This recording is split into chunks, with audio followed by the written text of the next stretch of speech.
ਇੱਕ ਸੱਜਣ ਹੁੰਦਾ ਸੀ, ਇੱਕ ਸੱਜਣ ਹੁੰਦਾ ਸੀ, ਜ਼ਹਿਰਾਂ ਵਿੱਚ ਪਤਾਸੇ ਵਰਗਾ, ਸੁਰਮੇ ਸੱਕ ਦੰਦਾਸੇ ਵਰਗਾ, ਦੁੱਖਾਂ ਵਿੱਚ ਦਲਾਸੇ ਵਰਗਾ, ਸੱਜਰੇ ਚੰਨ ਦੇ ਆਸੇ ਵਰਗਾ।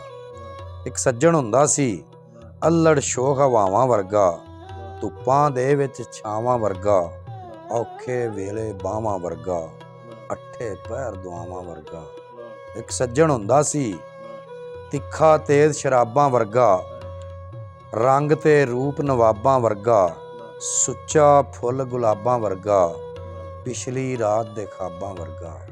ਇੱਕ ਸੱਜਣ ਹੁੰਦਾ ਸੀ, ਮਿੱਠੀਆਂ ਮਿੱਠੀਆਂ ਬਾਤਾਂ ਵਰਗਾ, ਚੇਤ ਵਿਸਾਖੂ ਰਾਤਾਂ ਵਰਗਾ, ਪਿਆਰ ਦੀਆਂ ਸੌਗਾਤਾਂ ਵਰਗਾ, ਈਦਾਂ ਤੇ ਸ਼ਬਰਾਤਾਂ ਵਰਗਾ। ਇੱਕ ਸੱਜਣ ਹੁੰਦਾ ਸੀ, ਫੱਗਣ ਚੇਤ ਬਹਾਰਾਂ ਵਰਗਾ, ਅੰਬ ਤੇ ਸੇਬ ਅਨਾਰਾਂ ਵਰਗਾ, ਸਾਹਿਬ ਤੇ ਸਰਕਾਰਾਂ ਵਰਗਾ, ਹਫਤਾ ਤੇ ਇਤਵਾਰਾਂ ਵਰਗਾ।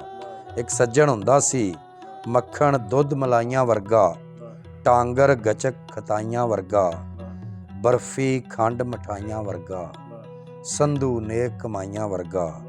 ਤੇ ਜਿਹਦੀ ਰਾਹ ਵਿੱਚ ਰਾਹ ਵੀ ਹੱਸਦੇ ਹੁੰਦੇ ਸੀ, ਆਉਂਦੇ ਜਾਂਦੇ ਸਾਹ ਵੀ ਹੱਸਦੇ ਹੁੰਦੇ ਸੀ। ਇੱਕ ਸੱਜਣ ਹੁੰਦਾ ਸੀ, ਇੱਕ ਸੱਜਣ ਹੁੰਦਾ ਸੀ।